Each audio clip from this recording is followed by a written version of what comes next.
नमस्कार। 3 साल से चल रहा रूस यूक्रेन युद्ध अभी भी थमने के आसार नजर नहीं आ रहे हैं।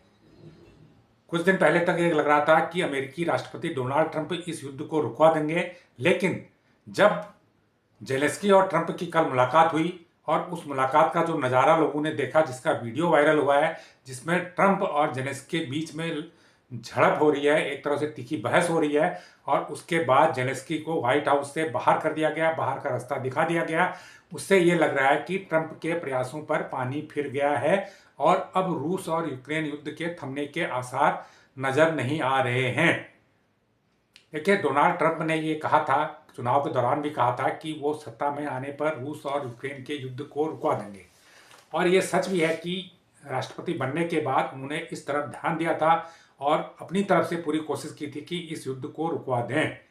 इसी कड़ी में युद्ध से रिलेटेड बातचीत भी होनी थी। इसके अलावा एक मिनरल डील भी अमेरिका और यूक्रेन के बीच में होनी थी। इसके लिए जेलेंस्की को अमेरिका में आमंत्रित किया गया था। जेलेंस्की व्हाइट हाउस पहुंचे थे। शुक्रवार को जब उनकी ट्रंप से बातचीत हुई तो ये बातचीत बिगड़ गई।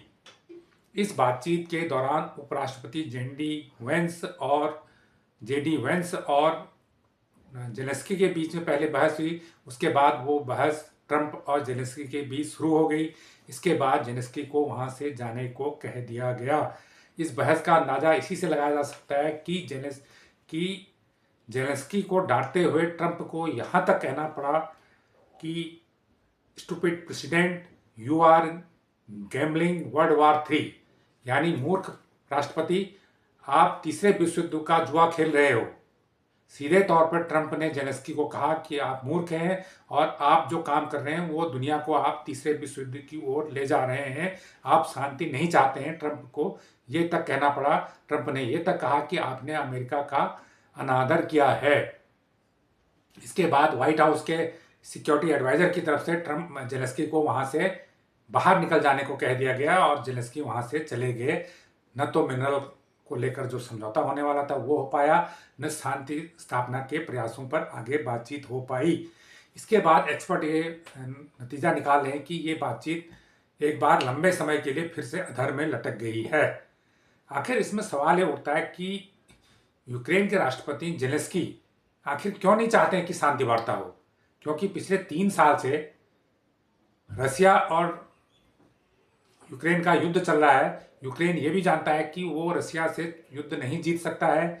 इस युद्ध में ज़्यादा नुकसान अब तक यूक्रेन का हुआ है। निश्चित रूप से रसिया का भी नुकसान हुआ है, लेकिन ज़्यादा नुकसान यूक्रेन का हुआ है। यूक्रेन करीब करीब तबाह हो चुका है। इसके बाद भी अगर अमेरिका उसमें मध्यस्थता करके एक कोई शांति का हल निकाल रहे हैं तो जेलेंस्की आखिर क्यों नहीं चाहते।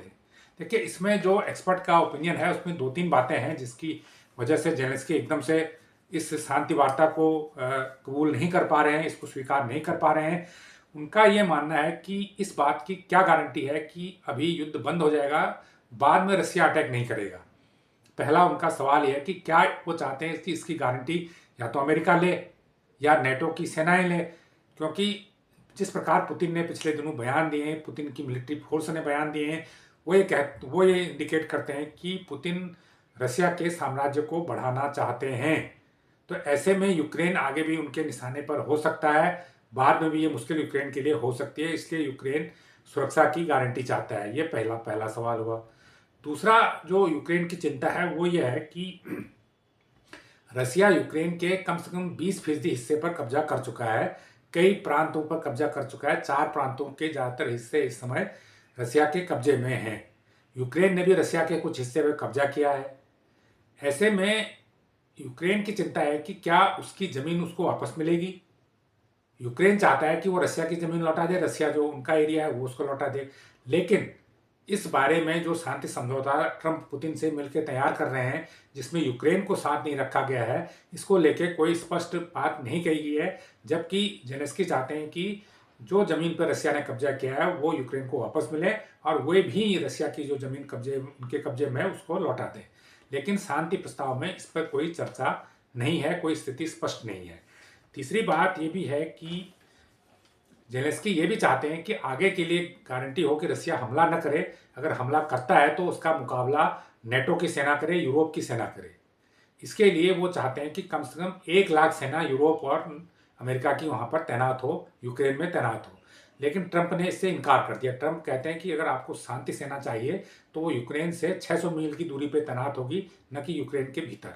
तो इस पर भी जेलेंस्की सहमत नजर नहीं आ रहे हैं। तो ये 3-4 ऐसे कारण हैं जिसकी वजह से जेलेंस्की इस शांति प्रस्ताव के फार्मूले पर भरोसा नहीं कर पा रहे हैं। और दूसरा, उसमें एक जो मिनरल का समझौता हो रहा है रसिया के साथ, ये इसमें भी पैंच है। तो इस समझौते के एवज में इस समझौते के एवज में अमेरिका चाहता है कि यूक्रेन वो उस चीज़ का भुगतान करे जो कर्ज उसे पहले दिया गया है। इसकी, चाहे वो हथियार के रूप में हो, चाहे वो दूसरी मानवीय सहायता के रूप में हो, उसका भुगतान अमेरिका को करे, इस डील के जरिए करे, ये ट्रंप चाहते हैं। जबकि जेलेंस्की का ये कहना है कि जो पूर्व शासन में जो सहायताएं दी गई थी वो एक ग्रांट के तौर पर थी, उसको वापस करने का कोई सवाल ही पैदा नहीं होता।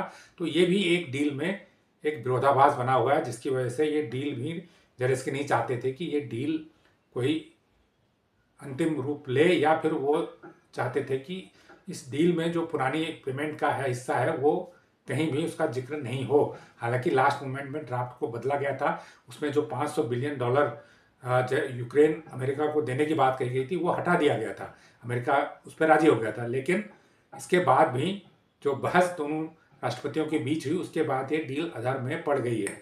हालांकि अमेरिका इस बात पर तैयार है कि $300 अरब की सहायता रूस की संपत्तियों को बेचकर उसको दी जाएगी, जिससे वो यूक्रेन में पुनर्निर्माण कर सके। इस बात पर रसिया भी तैनात है, रसिया भी तैयार है। लेकिन अभी ये माना जा रहा है कि ये बातचीत अधर में पड़ गई है। अब इस पर क्या होता है ये अगले 2-3 दिन में स्थिति साफ होगी। जेलेंस्की अभी अमेरिका में है, क्या वो फिर से बातचीत करेंगे? क्योंकि बीच में जो मीडिएटर हैं वो बातचीत को फिर से रिज्यूम करने की कोशिश कर रहे हैं। जब तक जेलेंस्की वहाँ से वापस नहीं लौटते तब तक ये माना जाएगा कि बातचीत को फिर से शुरू करने की कहीं ना कहीं संभावना बन रही है। लेकिन अगर नहीं बनती हैं तो फिर ये युद्ध लंबे समय तक खिंच सकता है और इससे बहुत ज़्यादा लोगों को, पूरी दुनिया को नुकसान होगा। यूक्रेन और रसिया का नुकसान तो है ही है, लेकिन पूरी दुनिया पर ये युद्ध असर डालेगा। अभी भी डाल रहा है, लेकिन आगे और असर डालेगा। ये पूरी सप्लाई चेन को गड़बड़ा रहा है। तो ये जानकारी आपको कैसी लगी, ये वीडियो आपको कैसा लगा, हमें कमेंट करके ज़रूर बताएं। जो लोग इस चैनल को पहली बार देख रहे हैं उसको लाइक करें, सब्सक्राइब करें और